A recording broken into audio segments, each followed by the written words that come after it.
Feli merasa kebingungan saat orang tuanya belum juga keluar dari dalam kamar. Dia duduk di depan televisi tengah menonton serial kartun di saluran anak-anak. "Bi, sekarang jam berapa?" teriak Feli setelah melepaskan sedotan susu kotak dari mulutnya. "Jam 10, Non," jawab Bi Asli berseru dari arah dapur. Bi Asli sedang membuat makanan untuk makan siang sang majikan. Dia melirik meja makan sekilas. Sarapan yang dia buat untuk Niko dan Leka tergeletak begitu saja tanpa tersentuh sedikit pun. Sebenarnya Non Leka dan Pak Niko kenapa nggak keluar-keluar dari pagi? Bi Asli membatin sambil mengiris-iris bawang. Dia tak berani membangunkan mereka. Bahkan Feli pun sempat mengetuk pintu kamar utama, tapi tak ada sautan apa-apa dari dalam. "Kalau sekarang jam berapa, Bi?" teriak Feli lagi. Bi Asli berdecak lidah sambil geleng-geleng kepala. Entah pertanyaan keberapa kali yang Feli lontarkan sejak 2 jam yang lalu. Meski enggan, Bi Asli pun melirik jam dinding lagi. Kalau tidak mau punya nyonya ciliknya cemberut. "Baru jam 10 lebih seperempat, Non," Bi Asri balas berteriak. "Hah? Mama sama Papa kemana sih? Nggak asik," gerutu Feli sebelum menyedot lagi susu rasa vanilanya. Sementara di dalam kamar, Niko menggeram pelan sambil mengulurkan tangan untuk meraih ponsel yang berdering di atas nakas. Karena tidak terjangkau, terpaksa Niko membuka mata dengan perlahan-lahan. Dia menarik lengannya yang jadi alas kepala Leka sejak pagi tadi. Setelah berhasil menarik tanpa membangunkan Leka, Niko terduduk dan langsung meraih ponsel dan mendapati beberapa pesan dari sekretarisnya di Paris. "Selamat pagi, Tuan. Saya kirimkan laporan dari Tuan Edward. Mohon maaf, saya baru dapat laporannya tadi malam, jadi baru saya kirimkan pagi ini." Niko membuka email dari Adele yang berisi lampiran beberapa laporan dari CO Hamilton Company. Niko memang telah meminta dikirimkan laporan tersebut dari kemarin sore. Sekilas Niko membaca halaman demi halaman. Ia akan mempelajarinya dengan seksama nanti di waktu luang. Saat ini Niko hanya ingin memastikan sesuatu dan dia berdecak lidah saat nama yang dia cari ada di sana. "Selamat pagi, ada apa, Tuan?" sapa Adele dengan suara lembut saat Niko menghubungi nomor wanita itu. Niko tak peduli dengan suara Adele yang terdengar dibuat-buat. Dia hanya fokus pada tujuannya. "Aku ingin kau membuat surat perintah untuk Edward agar membatalkan segala bentuk kerjasama dengan perusahaan Wijaya Group. Kirimkan dulu padaku sebelum kau mengirimkannya ke perusahaan," perintah Niko dengan suara dingin. "Baik, Tuan, akan saya kerjakan secepatnya. Ngomong-ngomong, kalau boleh saya tahu, kapan Tuan akan kembali ke Paris?" 3 minggu lagi, Niko menyahut singkat sebelum mematikan sambungan secara sepihak. Wijaya Group yang dimaksud adalah perusahaan milik Wijaya atau adik Willy. Niko tak mau berurusan lagi dengan keluarga toksik itu. Meletakkan ponsel di tempat semula, Niko lantas memperhatikan Leka yang masih terlelap. Dia tersenyum lembut mengamati wajah damai dengan nafas yang teratur itu. Jemarinya terulur untuk menyingkirkan helaian rambut yang menutupi pipi sang istri. "Hei, bangun," ucap Niko dengan suara pelan. Ibu jarinya mengelus-elus pipi Leka, berharap perempuan itu akan terganggu tidurnya. Mereka baru saja tidur pukul 6 pagi setelah menghabiskan waktu dengan mereka saling mendamba dan menyalurkan rindu lewat yang saling melekat, hingga keduanya tak sadar bahwa mentari telah menggantikan tugas sang rembulan. "Bangun sayang," Niko mengelus-elus kepala Leka. Namun Leka tak terganggu sedikit pun. Niko lantas merundukkan kepala untuk cukup lama. Barulah saat itu ada pergerakan dari Leka dengan menggeliatkan tubuhnya. "Haus," gumam Leka dengan mata terpejam. "Tubuhku juga pegal-pegal dan gak mau bangun." Cepat-cepat Niko mengangkat punggung Leka agar terduduk, membuat selimut putih yang menyelimuti Leka melorot jatuh ke perut dengan berani. Leka menampakkan diri di depan Niko menelan ludah, lalu meraih gelas di atas nakas. Ia tak bisa membiarkan Leka lama-lama kehausan. Niko menyuruh Leka membuka mulut. Ini minumnya Leka. Leka mengikuti arahan Niko, menegak air putih dengan mata masih terpejam. Ia menghabiskan setengah gelas dan kembali tidur. Niko yang melihat hal itu hanya terkekeh geli. Dia sempat sebelum beranjak ke kamar mandi untuk menyiapkan air hangat di bathtub.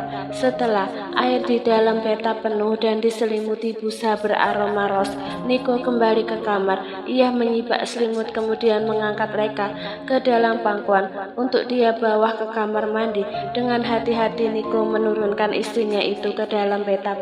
Setelah sama-sama membersihkan tubuh mereka siang hingga sore hari, mereka menghabiskan waktu untuk bermain dengan Feli. Anak itu sempat protes kenapa Niko dan Leka bangunnya kesiangan.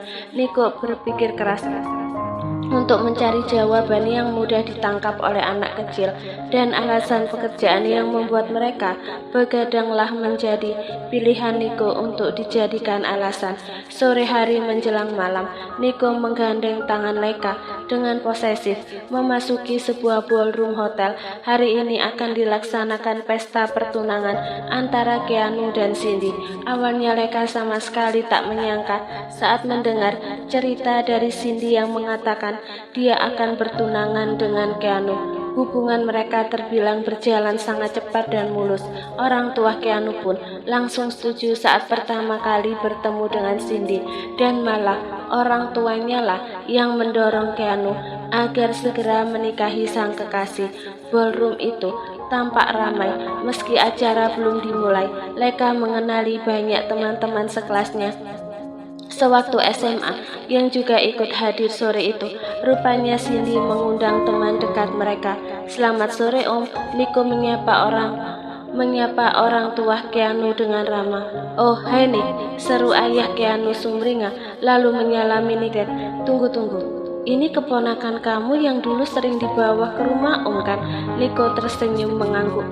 Betul Om, dulu memang keponakanku, tapi sekarang dia adalah istriku. Niko melirik Leka dengan tatapan menggoda sembari merapatkan rangkulan tangannya di pundak sang istri. Ayah, ya Om dengar dari Keanu kalau kalian sekarang adalah suami istri. Ayah Keanu tertawa. Ya Tuhan, Leka kamu cantik sekali, puji ibu Keanu yang baru saja bergabung. Dia memeluk Leka dengan erat. Terima kasih Tante, sahut Leka tersenyum. Tante gak nyangka kalau kalian berdua ini jodoh. Beruntung kamu Nick, gak sia-sia dari dulu kamu telah menjaga jodohmu sendiri. Niko terkekeh, tanpa segan-segan dia mengecup puncak kepala Leka di depan mereka, membuat Leka berusaha menyembunyikan rasa malunya. Iya dong Tan, mungkin dari dulu aku sudah punya firasat mungkin, ucap Niko asal yang berhasil mengundang gelak tawa dua orang parubaya itu. Setelah puas mengobrol dengan mereka, Niko hendak membawa Leka menghampiri Keanu dan Cindy, namun langkah mereka terhenti oleh seseorang yang memanggil Leka dari arah belakang. Leka tunggu, seru seorang pria dengan senyuman lebar. Niko dan Leka sama-sama berbalik ke arah sumber suara. Sontak mata Niko memelotot tajam ketika ia melihat siapa pria yang sedang menghampiri mereka. Niko menatap dengan tatapan tak suka pada seorang lelaki yang kini tengah mengobrol dengan Leka. Niko tentu ingat siapa lelaki tersebut, teman sekelas Leka sewaktu SMA yang sangat populer, terkenal dengan ketampanannya dan profesinya sebagai vokalis salah satu grup band. Ternyata gak ada yang berubah dari diri kamu Leka, masih tetap cantik dan muda kayak dulu, puji lelaki itu yang bernama Mirza. Malam ini ia mengenakan kemeja merah maron dengan celana hitam. Bisa aja kamu Mir, dasar penyanyi gombal. Dari dulu mulut kamu gak berubah. Leka terkekeh, matanya menatap kagum pada Mirza. Dulu Leka adalah salah satu fans garis kerasnya. Leka begitu menyukai hampir semua lagu yang dinyanyikan oleh lelaki itu. Aku serius Leka, apapun yang aku ucapkan untuk kamu itu bukan gombal. Oh iya, kamu mau aku beri tanda tangan? Tawar Mirza menaikkan kedua alisnya berkali-kali. Dulu Lekah tak pernah absen meminta tanda tangannya pada apapun benda kesayangan Leka. Boleh, boleh. Leka antusias, tapi jangan tanda tangan di atas kertas. Nah terus, Mirza tersenyum. Spesial untukmu, aku akan memberi kamu tanda tangan di sini. Mirza mengulurkan tangan untuk meraih tangan kiri Leka. Niko berdeham keras sambil menepis tangan Mirza yang akan menyentuh tangan Leka. Tidak sopan kalian mengobrol tapi mengabaikan orang lain yang ada di antara kalian, ucap Niko tanpa ekspresi. Oh, hai Om, Mirza tersenyum kaku. Dia lupa jika ada Niko di samping Leka. Sorry, tadi aku terlalu antusias dengan Leka. Ngomong-ngomong, semakin tua Om kayaknya semakin sukses aja, pujinya tertawa. Hampir semua teman sekelas Leka tahu siapa Niko, sang paman yang selalu posesif menjaga keponakannya. Mata Niko sedikit membulat. Tua, diam. Tua, dia bilang, sepertinya Mirza harus diberi cermin, biar dia sadar jika mereka berdua terlihat seperti seumuran. Niko lantas mendengus pelan. Thanks. Walau bagaimanapun, Niko tetap berterima kasih atas pujian Mirza. Dan satu lagi, berhenti menyebutku tua. Apa aku terlihat seperti orang tua? Mata Niko memicing. Yang bisik Leka berusaha menenangkan Niko. Enggak juga sih Om, kalau orang yang enggak kenal, mereka pasti mengira Om Niko ini masih di bawah 30-an, ucap Mirza dengan jujur. Niko berdeham dan membetulkan kerah tuksidonya, sedangkan di sampingnya, Leka tengah berusaha menyembunyikan tawanya. Melihat tingkah Niko, dasar kekanakan, Leka membatin. Om, boleh saya pinjam dulu keponakanmu?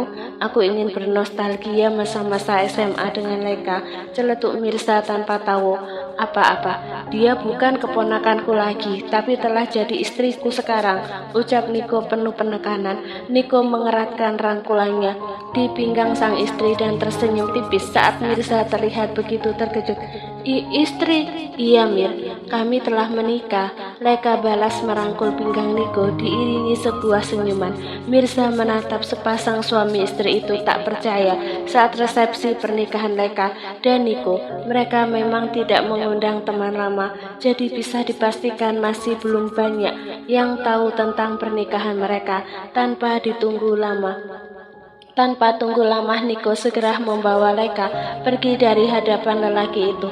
Meski Leka merasa dongkol karena masih ingin mengobrol dengan Mirza, tapi ia menurut saja apa maunya Niko. Apa mereka semua teman SMA kamu? Niko merundukkan kepalanya untuk menjangkau telinga Leka saat bertanya. Tangannya tak lepas dari pinggang Leka. Niko ingin menunjukkan bahwa wanita cantik yang jadi pusat perhatian para tamu undangan malam itu adalah miliknya. Iya yang, Cindy mengundang semua teman sekelas kami, Leka balas tersenyum pada beberapa orang temannya yang mereka lewati dan melemparkan senyum ke arah Leka. Niko berusaha menyembunyikan ketidaksukaannya ketika ia melihat Leka tersenyum untuk lelaki lain. Mereka semua gak bisa menjaga mata, gerutu Niko kesal. Keduanya telah berdiri di depan sepasang kekasih yang akan melangsungkan pertunangan beberapa menit lagi. Leka merangkul Cindy yang terlihat begitu cantik dengan balutan kebaya putih. Congratulations Mrs. Mahendra, so on to be, bisik Leka yang membuat Cindy tersipu-sipu. Apa hidup harus selucu ini? Kita sama-sama punya hubungan dengan pria yang saling mengenal. Cindy terkekeh sambil melepaskan pelukan mereka. Ya, hidup kadang lucu. Kita nggak pernah tahu siapa yang akan jadi jodoh kita. Tahu-tahu malah orang yang nggak disangka-sangka yang datang, sama seperti kita. Niko yang telah selesai mengobrol dengan Keanu kini mendekati Leka, merangkul pinggangnya dan menatap mata Leka dengan tatapan mesra. Aku nggak menyangka kalau jodohku adalah bocah yang dulu sangat cengeng. Ledek Niko terkekeh geli. Lagi, Niko menyebutnya bocah. Leka menghunuskan tatapan tajam pada Niko sambil menggigit bibir bawahnya kesal. Jangan memanggilku anak kecil lagi. Meski suaranya pelan, tapi tersimpan banyak ancaman di dalamnya. Baiklah Nyonya Fernando, Niko tergelak, lalu mendekatkan ke telinga Leka. Jangan menggigit bibirmu seperti itu, atau kucium kamu di sini. Mata Leka mengerjap cepat, lantas melipat bibirnya ke dalam untuk menghindari ancaman sang suami. Leka tahu bahwa Niko adalah lelaki nekat.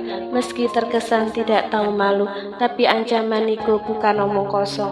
Astaga, kalian ini bisa-bisa orang lain mengira yang akan bertunangan itu kalian. Keanu geleng-geleng kepala sambil merangkul pundak Cindy. Kayaknya cuma aku yang benar-benar jomblo di acara ini.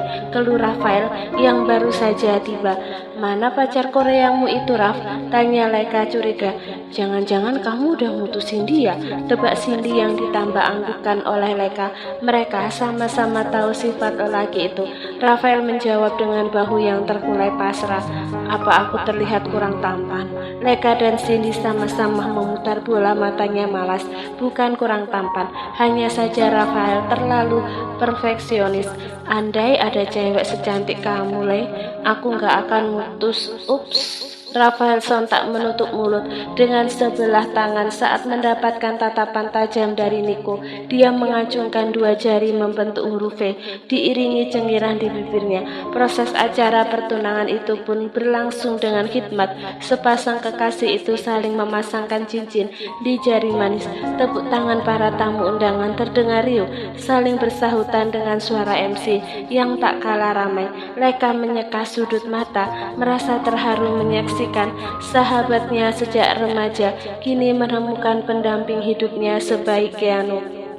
Berbeda dengan Leka, sedari tadi Niko merasa terganggu dengan para lelaki yang jelalatan mencuri-curi pandang pada istrinya. Niko membiarkan Leka menikmati hidangan beberapa saat, lalu membawanya pulang. Leka, tunggu. Mirza berlari menghampiri Leka yang akan memasuki mobil. Ini buat kamu, anggap saja hadiah kecil dariku. Mata Leka berbinar ketika Mirza menyerahkan sebuah album musik single terbarunya, lengkap dengan tanda tangannya di sana. Thanks ya Mir. Oke, Mirza mengangguk. Niko tak ingin Leka mengobrol lama-lama dengan Mirza. Dia membawa masuk perempuan itu ke dalam mobil. Sang sopir lantas melajukan kendaraan tersebut. Kenapa kamu kelihatan seneng banget dapat album itu? Tanya Niko tak suka. Sungguh, dia ingin melenyapkan album musik tersebut yang terus-terusan Leka tatap. Tapi Niko tak sampai hati melakukannya. Leka pasti merasa sedih jika hal tersebut sampai terjadi. Seneng banget lah yang, apalagi dapat dari penyanyinya langsung. Kan kamu tahu dari dulu aku suka banget sama lagu-lagunya Mirza. Leka memasukkan benda persegi itu ke dalam tas. Jadi yang kamu sukai itu penyanyinya atau lagu-lagunya? Niko bertanya curiga sebelum menarik Leka. Lalu dengan kasar sesuatu yang ingin Niko lakukan sejak tadi. Lagu-lagunya yang Leka menyahut di sela-sela itu. Kalau begitu kamu harus siap dengan hukuman dariku. Hah? Aku punya salah apa? Tanya Leka waspada. Rasanya ia tak melakukan kesalahan apapun. Salahmu cuma satu, yaitu terlalu cantik sampai-sampai aku selalu dibuat cemburu. Ujar Niko dengan tatapan penuh ancaman. Ya Tuhan, Leka melongo. Ia tak menyangka jika lelaki yang dulu dingin ini sungguh kekanakan.